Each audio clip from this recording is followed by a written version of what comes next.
그러므로 성령이 이와 같이 말씀하셨습니다. 오늘 너희가 그의 음성을 듣거든 너희 조상들이 광야에서 시험받던 날에 반역한 것과 같이 너희 마음을 완고하게 하지 말아라. 거기에서 그들은 나를 시험하여 보았고 40년 동안이나 내가 하는 일들을 보았다. 그러므로 나는 그 세대에게 분노해서 말하였다. 그들은 언제 그들은 언제나 마음이 미혹되어서 내 길을 알지 못하였다. 내가 진노하여 맹세한 대로 그들은 결코 내 안식에 들어오지 못할 것이다. 컨디션은 좀 괜찮으신지 모르겠습니다. 어제 추운데 수고 많으셨습니다. 지난 12월 3일 이후에 저희가 겪었던 일련의 일들을 이렇게 생각하면은 출애굽의 한 장면이 떠오르는 것 같습니다. 하나님의 뜻에 저항해서 출애굽을 반대하던 이집트 왕이 10번의 재앙을 겪고서야 마지못해 이스라엘 백성들을 놓아주게 되지요. 그런데 그는 이제 그 일을 통해서 자신을 성찰하고 회개한 것이 아니라 점점 더 그의 마음은 완고해졌습니다. 나중에는 계속 완고해지니까 하나님께서 그 이집트 왕의 마음을 완고하게 하셨다라고 이렇게 말씀을 하십니다. 그 결과 이스라엘 백성들을 마지막에 뒤쫓았던 그 이집트 왕과 그들의 부하는 홍해바다에 수장되게 됩니다. 그런데 성경을 읽다 보면 이와 유사한 일들이 그 이후에도 아주 자주 일어나는 것을 알 수 있습니다. 그런데 이 이야기들은 이방 민족에게만 나타나는 그러한 일이 아니고요. 하나님께서 선택하셨던 이스라엘 백성들에게도 동일하게 나타나는 일이었다는 것을 알 수 있습니다. 하나님이 선택하신 이스라엘 백성, 그리고 오늘 본문 말씀을 보면 초대교회 성도들에게도, 그리고 우리가 2주간 동안 겪었던 그런 경험들을 보면 오늘날에게도 적지 않은 사람들이 이집트 왕과 같은 길을 걸어가고 있다는 것을 알 수 있습니다. 오늘 우리는 히브리서 3장 7절에서 11절 말씀을 통해서 이 완고함이 어떤 결과를 야기하는지 함께 묵상하고자 합니다. 그리고 이 완고함을 우리가 피하기 위해서는 또 우리가 어떻게 해야 되는지를 같이 그 방법을 찾아보고자 합니다. 우리말로 완고함이라는 것은 자신의 주장을 강하게 고수하는 개인의 어떤 고집스러운 태도를 뜻합니다. 그런데 성경에서는 조금 신앙적인 차원에서 이 단어를 이해하고 또 해석하고 있습니다. 그 의미가 확장되는 거죠. 즉, 완고함에 대한 대상이 있습니다. 바로 하나님입니다. 하나님께 저항하는 그런 영적인 상태, 그리고 실제로 그로 인해서 하나님의 말씀을 거부하는 태도와 행동, 이거를 완고함이라고 이야기를 합니다. 본문에서는 성령께서 말씀하시기를 너희가 오늘 그의 음성을 듣거든 너희 마음을 완고하게 하지 말라는 그런 경고로 시작합니다. 이 말씀은 하나님 앞에서 우리의 마음이 어떠해야 하는지를 깊이 묵상하게 하죠. 특별히 우리는 지난 2주간 동안 한 나라의 대통령이 완고해지면 어떤 일을 일으키는지 생생하게 경험하고 있습니다. 마음이 완고한 대통령은 정치적 반대 세력을 제거하기 위해서 헌법적 근거도 무시하고 비상계엄을 선포했습니다. 그 결과는 어땠습니까? 3시간도 채 되기 전에 국회는 비상계엄을 해제시켰고 또 2주가 되기도 전에 그를 탄핵시켰습니다. 그는 내란죄로 고발되어 수사를 받을 예정입니다. 유죄 판결을 받게 되면 아마 남은 생을 감옥에서 평생 보내게 될 것입니다. 한 나라의 지도자가 자신을 뽑아준 국민에 대해 완고해도 이런 비참한 결과에 이를 수밖에 없는데 하나님께, 전지를 지으신 하나님께 완고한 마음을 품고 완고한 태도를 취하면 그 결과는 어떻게 될까요? 오늘 본문 말씀은 시편 95편 7절 하반절부터 11절 말씀을 직접 인용하고 있습니다. 시편 95편은 우리가 시편 교독문을 통해서도 방금 함께 교독을 했는데요. 1절에서 7절 상반절까지는 하나님을 찬양하고 경배하라는 초대의 말씀으로 시작됩니다. 그런데 오늘 히브리서 기자가 인용하고 있는 이 본문 7절 하반절 이후부터는 경고의 말씀으로 전환이 됩니다. 이스라엘 백성이 광야에서 하나님을 시험하고 불순종했던 그런 사건들을 언급하면서 동일한 실패를 반복하지 말라는 그런 메시지를 전하고 있지요. 광야의 이스라엘 백성들은 하나님의 임재와 기적을 직접 체험했음에도 불구하고 하나님께 불평하고 또 불신앙으로 반응을 했습니다. 그들의 완고함은 하나님께서 그들에게 명확하게 보이신 약속과 기적을 의심하는 그런 거부 행위로 나타났습니다. 그런데 우리가 여기에서 주목할 점이 하나 있습니다.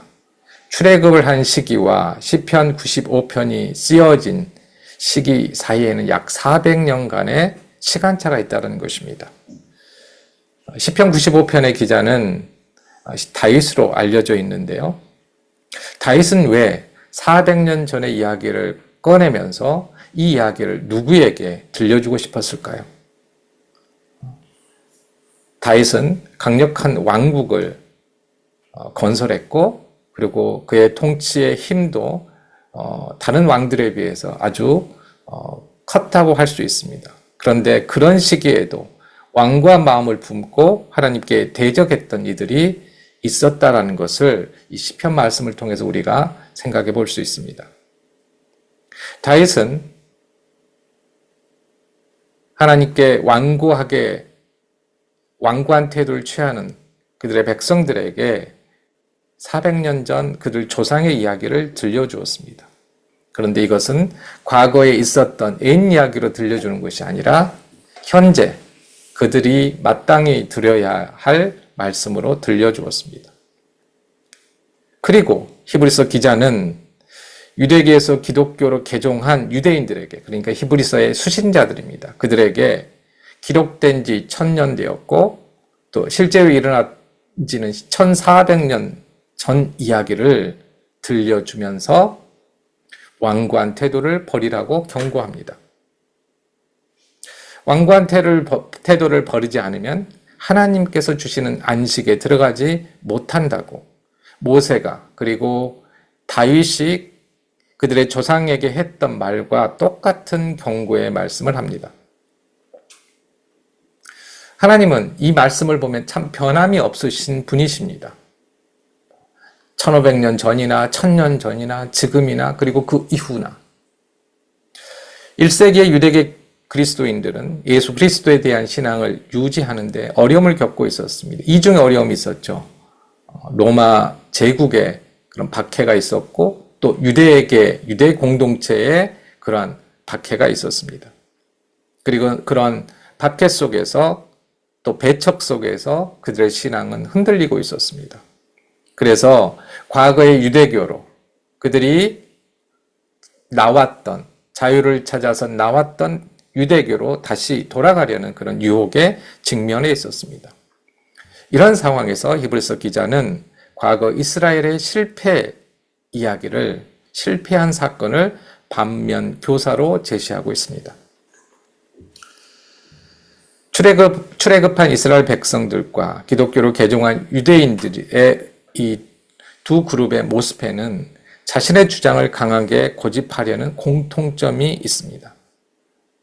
출애굽 백성들의 완고함은 놀라운 홍해의 구원을 경험했음에도 불구하고 며칠이 지나지 않아 그들을 자유케 하신 하나님을 믿지 않고 원망하며 노예로 살았던 이집트로 돌아가려는 모습에서 나타났습니다. 약속의 땅에서 하나님을 의지하는 자유인으로 살기보다는 이집트에서 자신의 힘을 의지하는 노예로 살고 싶어 했습니다. 유대계 그리스도인들의 완고함은 죄에서 자유케 하신 그리스도에 대한 믿음을 버리고 다시 율법의 노예로 살 수밖에 없는 유대교로 돌아가려는 모습으로 나타났습니다. 현재의 어려움을, 현재의 어떤 잠깐의 안락함을 위해서 그들이 떠났던 곳으로 다시 돌아가려는 모습, 이 모습을 완고함이라고 이야기를 하고 있습니다. 핍박과 고난 중에 예수 그리스도의 보호와 인도하심으로 살기보다는 유대 공동체의 보호를 받고 사는 것이 더 안전하다고 생각을 한 것 같습니다. 히브리서 기자는 이들에게 출애굽한 이스라엘 백성들은 그들의 완고함 때문에 약속의 땅에 들어가지 못했던 것처럼 그들 역시 완고한 태도를 버리지 못하면 결국 예수 그리스도께서 주시는 참된 안식에 들어가지 못한다고 경고하십니다. 수천 년이 흘렀어도 하나님의 말씀은 동일하다는 것입니다. 하나님의 태도는, 완곡함에 대한 하나님의 결정은 동일하다는 것을 알 수 있습니다. 히브리서의 수신자들은 유대인들이었기 때문에 이미 이 시편 95편의 말씀을 알고 있었을 것입니다. 그들이 출애굽 당시 이스라엘 백성에 비유되고 있음을 알았을 것입니다. 그러기에 이 말씀을 아주 무거운 말씀으로 들었을 것입니다. 오늘 본문 말씀은 시편 95편 말씀과 거의 구조가 같습니다. 7절, 8절 말씀은 경고의 말씀입니다. 8절 말씀을 보면 너희의 마음을 완고하게 하지 말아라 라는 말씀에서 알 수 있습니다. 9절, 10절에서는 이스라엘 백성이 광야에서 하나님께 불순종한 것과 그를 시험했던 과거 사례들을 언급하고 있습니다. 그리고 마지막 11절에서는 하나님께 완고한 이들이 안식에 들어가지 못한다라고 선언합니다. 본문 말씀은 시편 95편과 강조점은 조금 다른데요. 거의 동일한 메시지를 전달하고 있습니다. 똑같이 강조되는 단어들이 있습니다. 오늘, 완고함, 시험, 안식이라는 그런 단어들입니다.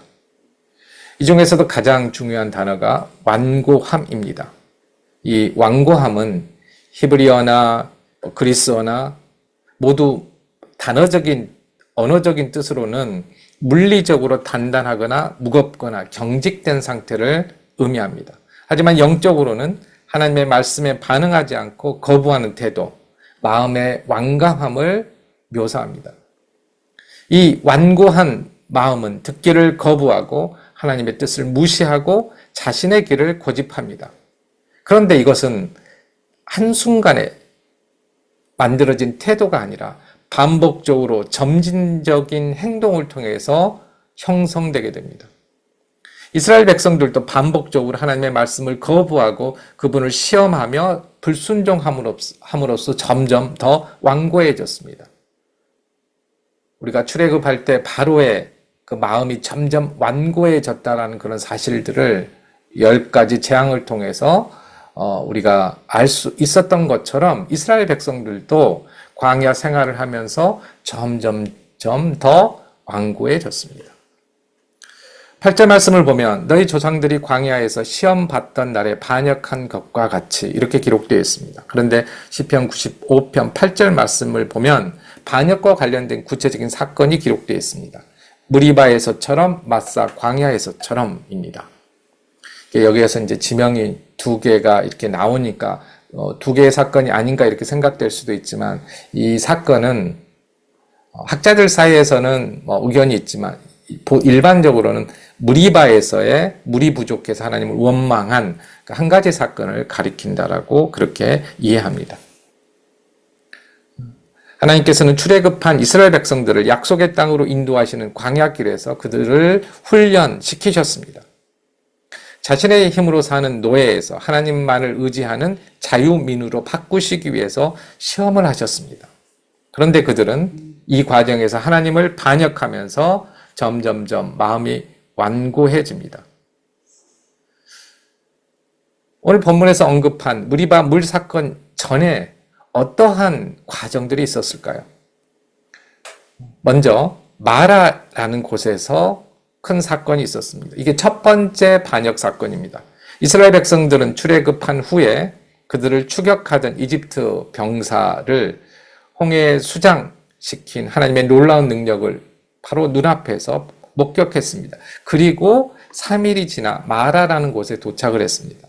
근데 그곳에서 물이 있었는데 써서 먹지를 못하게 되었죠. 그러자 바로 이스라엘 백성들은 모세에게 불평을 했습니다. 모세에 대한 불평은 하나님에 대한 불평입니다. 하나님께서는 물을 달게 하는 기적으로 그들의 요구를 들어주셨지만 그들의 불신앙은 여전했습니다. 이제 한 2달 정도가 지납니다. 2달 정도 지나서 신광야라는 곳에 이릅니다. 이때 이스라엘 백성들은 이제 먹을 것이 부족하다고 불평하기 시작합니다. 모세와 아론을 원망하며 배불리 음식을 먹었던 이집트로 돌아가는 것이 낫다라고 말을 하죠. 하나님은 이때 만나와 메추라기를 보내주십니다. 그러나 여전히 하나님께서 모든 것을 공급하신다라는 이 사실을 온전히 신뢰하지 않습니다. 그 후 그들은 이제 시내산에 도착하기 직전에 르비딤이라는 곳, 오늘 본문에서 언급하고 있는 이곳에 진을 치게 됩니다. 그런데 이곳에 왔는데 마실 물이 부족합니다. 다시 모세에게 대들며 원망합니다. 하나님께서는 이곳에서 무슨 일을 일어나게 하십니까? 호렙산 바위를 깨트려서 마실 물을 주십니다. 인간의 생각으로는 상상할 수 없는 방법으로 필요를 충족시켜 주시죠. 하지만 성경의 기자는 출애굽기의 기자는 이곳을 하나님께 대든 곳으로 기록하고 있습니다. 그래서 르비딤이라는 이 지명을 다툼을 뜻하는 무리바와 시험이라는 뜻을 뜻하는 마사로 바꿔 부릅니다. 이와 같은 일련의 사건을 통해서 이스라엘 백성들은 점점점 완고해지지요. 그런데 이후에 이제 결정적인 사건이 있습니다.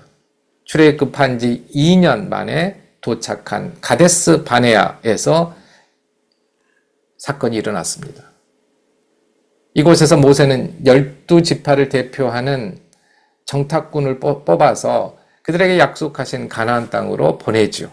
그런데 정탐꾼의 보고를 받고 이스라엘 백성들의 반응은 어땠습니까? 대부분의 사람들이 여호수아 갈렙을 제외한 대부분의 사람들이 거의 모든 사람들이 그들의 보고를 듣고 두려워하며 가나안 땅으로 들어가기를 거부했습니다. 이것은 하나님의 약속에 대한 공개적인 반역으로 이어졌습니다. 그들은 모세 대신 다른 지도자를 뽑아서 이집트로 돌아가자고 말을 합니다. 이 반역으로 결국 여호수아와 갈렙을 제외한 모든 성인, 출애굽할 때 성인으로 나왔던 이들은 약속의 땅에 결국 들어가지 못하고 광야에서 죽게 됩니다. 완고함은 단순히 한 번의 불순종이 아니라 지속적이고 의도적인 거부의 결과로 형성이 됩니다. 히브리서 3장은 이러한 완고함이 하나님을 시험하는 행위로 이어진다고 경고합니다. 출애굽 백성들의 이야기는 완고함과 불신앙이 어떻게 결합되었는지를 잘 보여주고 있습니다.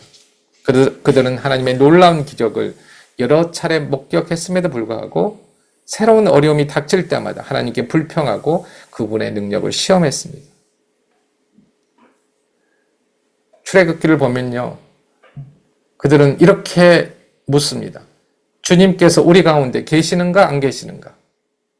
주님께서 우리 가운데 계시는가 안 계시는가? 그런데 이 질문은 단순히 의문이 아니라 하나님의 신실하심을 의심하고 그분께 도전하는 그러한 태도입니다.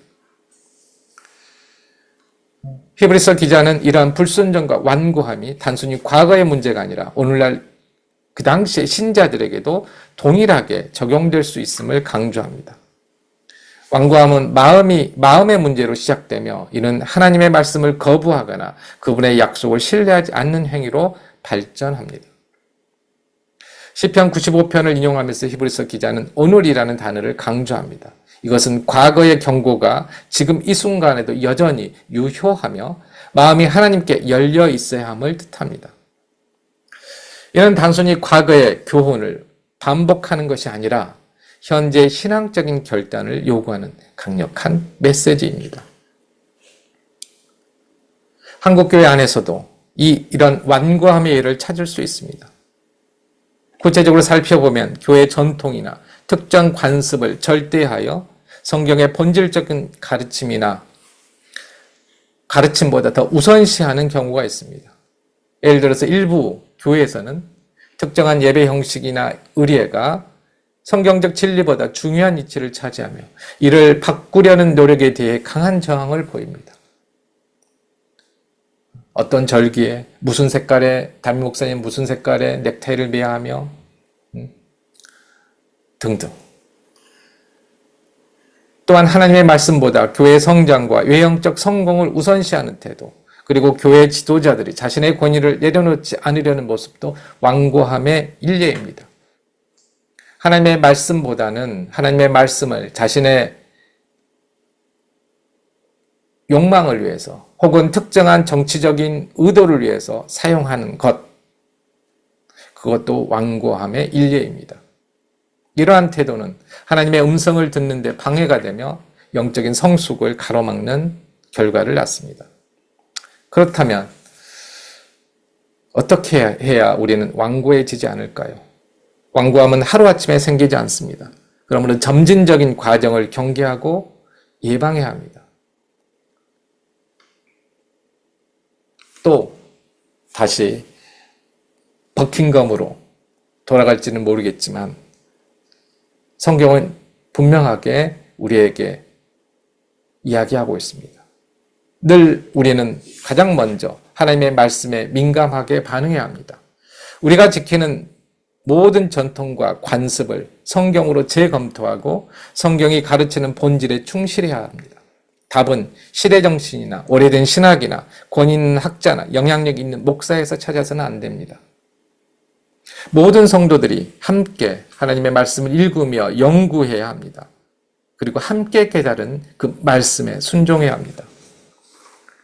두 번째로 겸손한 태도로 성령의 인도하심을 의지해야 합니다. 교만은 완고함의 시작입니다. 우리는 연약해서 우리의 생각과 계획이 틀릴 수 있습니다. 따라서 지속적으로 하나님의 뜻을 구하며 성령의 인도하심으로 우리의 완고함을 회개해야 합니다. 그렇지 않으면 하나님의 진리가 아니라 우리가 만든 진리를 지키려고 합니다. 그것이 완고함입니다. 세 번째로 공동체 안에서 배우고 교정받아야 합니다. 다른 성도들과의 교제를 통해서 우리의 잘못된 생각과 태도를 점검받아야 합니다. 이를 위해서는 교회 내 다양한 의견을 존중하고 대화를 통해서 새로운 변화를 받아들이는 열린 마음을 유지해야 합니다. 특히 리더의 역할을 하는 이들은 엘리트주의를 버려야 하고요. 섬김의 태도를 보여야 합니다.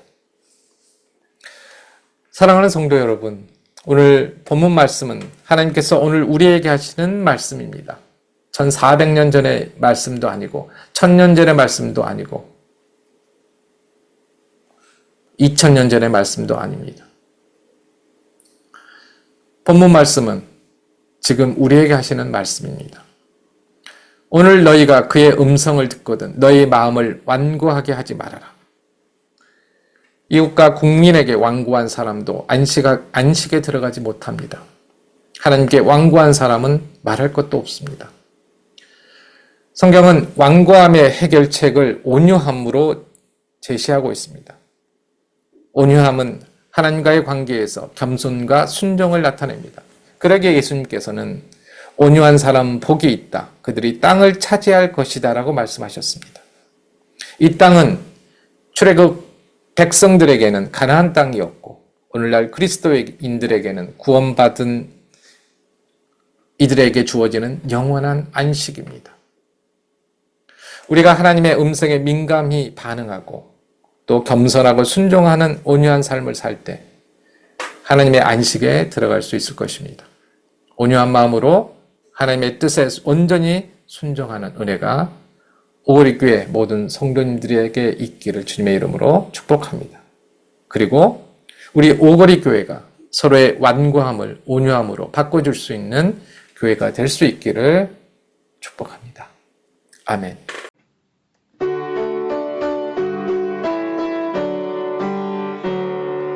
주여 우리 축복하소서. 당신의 평화를 주소서. 우리 위에 주의 손으로 주여 잡아주소서. 어두운 세상